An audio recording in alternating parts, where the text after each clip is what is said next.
And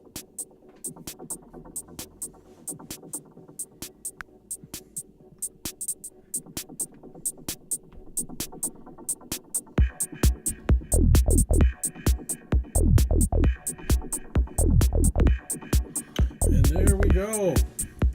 All right, it looks like the stream is running. So I am in the process of figuring out how to make everything smooth and functional and work between different cameras and pieces of technology. And in fact, we're trying out a new camera today.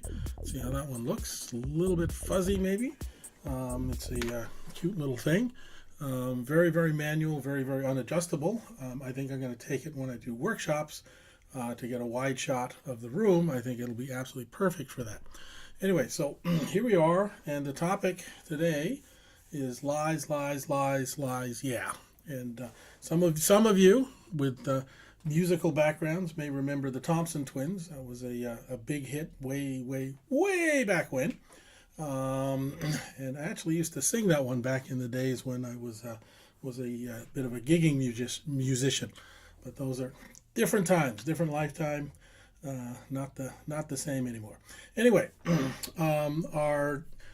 what I want to talk about a little bit is we seem to be in a culture that is embracing lies, both politically and in business, and it's just unbelievable the amount of deception that's going on. I saw an article the other day, and apparently in the United Arab Emirates, UEA, there is a $50,000 fine for showing reality on social media. And I'm thinking to myself, like, wow, how does everybody think this stuff plays out? I mean, we'll get to that in a minute. The thing I want to focus on, and this is going to be news to some of you, and this is going to be old news to others. The human body gets stronger in the presence of truth. And look up something called the human pendulum. And now some people do this. It's sometimes known as muscle testing. There's a lot of people that say it's been completely debunked. There's a lot of people that believe in it. When you see it and you play with it, you realize, well, okay, there might just in fact be something there. It can be overridden by the body, and this is when we get into the sort of the scales of human consciousness and how in tune you are with yourself, and how you're capable. All of us are capable of deceiving ourselves, right? This is this eternal journey of figuring out who we really are at the core. So there's layers upon layers, and depending where you are, you always get your truth in the moment, not necessarily absolute truth through the human pendulum. Now, some people, with the muscle testing, you can do it with the fingers, and my favorite, this is the one that I use, is with the hands, because you can do this discreetly when nobody's looking. You just tug on your fingers. You sort of lock it, kind of like, for those of you who've ever looked at trains, kind of like the train latches. You put your hands together and then you pull. Now, some people do this with questions.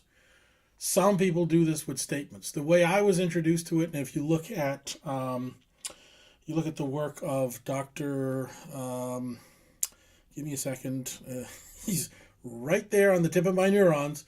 The gentleman who, Dr. David Hawkins. There we go. So David Hawkins, he did mountains upon mountains of scientific research on this. He did it with the arm testing method. And in his book, he explains it as being, you do a statement. So something that's categorically true versus something that's categorically false, because you want to sort of calibrate yourself. And I think here's where a lot of people, they test it uncalibrated, right? And I've had times when my energy is running backwards and my yes is no and my no is yes. And that was really confusing until I realized that, you check your calibration.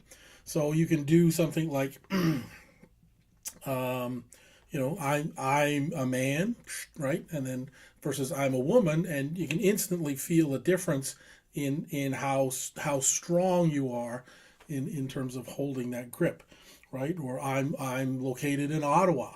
Whatever is categorically true for you, and then test it with something that's categorically false, so that you can get that calibration and make sure that you're there. And if you're not calibrated, then of course it's just a matter of you can go through, you can do chakra balancing, you can drink some water, you can tap on your thymus gland. There's a number of tips. Again, all well documented. There's lots of stuff out there on that. So get yourself calibrated, and then you can start testing your own internal truths on things, right? So, given that we get stronger in the presence of truth, and comparatively we're weaker in the presence of non-truth, then why would we accept non-truth out of government? Why would we accept it out of business? That's kind of a big question. Is how do we get here? Why do we stay here? And now I'm also, by the way, so we're working out through the studio, and I'm testing a teleprompter today, so you'll see me glance over here. In fact, there should be a camera over here that I can look at. It's right behind me, so supposedly I can read it and look you in the eye. Anyway, so I'm just waiting for it to scroll a little bit to catch up to me. So the point I wanted to bring out was the truth always comes out in the long run. And the cost of that truth, when it comes out, is always higher than the cost of being honest up front.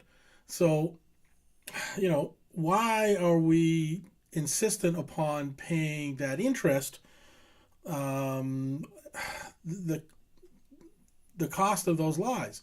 But that's not even the real problem, because this is something that compounds it. When you have rot at the top, when I was doing up the show notes, this came up, and it's like, oh yeah, that makes perfect sense. When you teach people to lie for you, they get to the point where they teach themselves to lie to you, right? Because typically people who want to hold a lie want to do so because it's about holding position, it's about holding authority, it's about hanging on to something that should no longer exist or whatever. But in the process, you get this, there's a saying in software, it's turtles all the way down. In this case, it's lies all the way down. So your entire organization starts to get full of liars and lies. And I'm referring to the work now of Robert Cialdini. So there's a great book. Here we go. So I'm trying something new here, bringing up the web. Persuasion. And at the end, there's two books that he's written. They're very interesting because, number one, they have become the marketer's Bible, because I think that makes him kind of sad, because the reason he wrote those books, when you read them, the reason he wrote them is to prevent people from doing deceptive marketing on you. So you don't read them to become a great marketer. You read them to figure out how and why people are doing things to you, and then how in turn you can protect yourself from them. But in the final chapters of the first book, he kind of warns against doing deceptive things in marketing. And in the final chapters of this book, Persuasion, he does a deep dive on the research of how this rot just guts corporations. So he talks he talks quite a bit about it, and it boils down to, first of all, you're never going to get to the root causes of things. And if you don't get to the root cause of a problem, then you're never going to address it, right? And never addressing problems means that they just fester, they become worse, and problems have a significant amount of interest, right? So just like there's technical debt, there's I don't know if we can like there's a dishonesty debt, whatever you want to call it, that has wicked interest on it, because by the time you get to clean it up, and usually by the time you have to clean it up, it's way too late. Now, so first of all, we go back to the original statement about how lies, non-truths, are not beneficial to the body. So we've got, all kinds of compounding health issues which don't help. Then, on top of that, you've now got compounding organizational issues, because, like I say, when you teach people to lie for you, you're also teaching them to lie to you. So that compounds. And when, so imagine if you're flying an airplane, right? And you're going along and the gauges say something that isn't true. You're going to end up crashing the plane, right? Your fuel gauge says, I don't like it when I'm on empty. I'd better tell the pilot that we're full of fuel, because I don't want the pilot mad at me, right? That would be a disaster in the making. And yet, when people are lying to protect your feelings, or sucking up to authoritarian power, that's exactly what they're doing. Is they're setting the organization up, and they're setting themselves up for a disaster down the road. Yeah. So here's the key points. Here's the key points for how this affects corporations. So first of all, it starts to attract con men. So people see the organization is a place where they can thrive by lying. Then there you go. Instead of fixing problems, it just covers them up. Your long-term costs become exponential in terms of legal and PR. And we've all seen cases where stuff has been exposed, and the PR nightmare is just staggering. And then on top of that, like I say, the cost to the body, right? Now, compare that to truth, which attracts high performers. Problems actually get solved, and long-term costs are low. There's also, so we also, in a culture of lies, we also get high turnover. So the people that are willing to stand up for the truth usually get either pushed out, or just feel that they don't belong and have to leave, right? Because it's very hard to stay in a culture like that. If you're taking the moral high ground, then you get, you do not have fun, right? And I think a lot, some people, myself, I was one of them. Depending on how you grew up, there was always somebody in the family that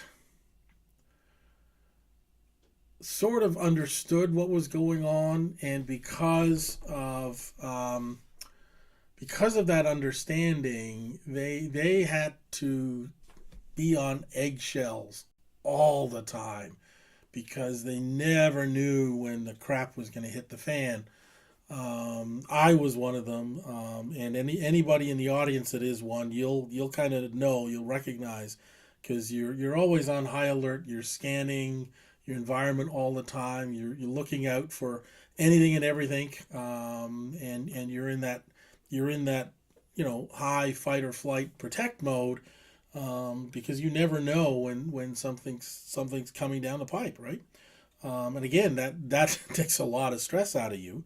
But that's what these organizations are like to be in. They're going to remind you of what it was like when you were growing up, and you are not going to want to be there, right? So they lose good talent, they lose great talent, they lose people that are willing to tell you the truth all the way up the chain of command, and you end up keeping all of the people that are willing to, the ones that are willing to lie for you are willing to lie to you.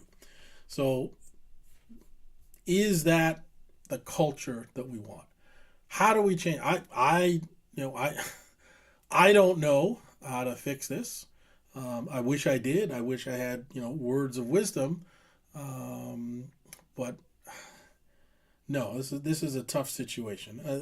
Anybody who's disheartened, I would highly recommend that you look up The Fourth Turning. That's a book that gives a great amount of hope, in that we go through these big cycles of about 20 years. We're currently in the fourth turning, and it's the miserable one. The good news is it's followed by the really good one, the first turning. So some of us are just hanging on for dear life until we get there. And that's when a lot of this, what we're talking about now, starts to become more common knowledge. They talk about this awakening. A lot more people are not willing to buy into the status quo, are more willing to stand up and say, no, this isn't right. We have this, right from the primate level, we have this built-in innate sense of justice. Experiments have been done with apes, or different kind of monkeys, and they would pay them in fruit, and some fruit is quote unquote worth more than other fruit, according to the monkeys, and weirdly enough it's typically balances out to what the cost of the fruit is. So an expensive fruit seems to be worth more to the monkey than that, and they would train them to do different jobs, and then they would pay them with fruit. And when they paid them equally, and of course they could see each other, all things were fine. The moment they paid one of these monkeys unequally, the other one just took an absolute hissy fit, right? And so I think this sense of justice is in all creatures, including humans. And when we see injustice, there's pressure, no question. There's pressure to give in, to let it go, to mind your own business, shut up, don't talk about it, whatever. But nonetheless, there is pressure there. It's the truth wanting to come out, and at some point it will, and at some point that it ends up costing more in the long run. And you'd think we would learn these lessons, but no, we seem to like to learn the same lessons over and over again. I guess that's the cost of being a human being. Who knows?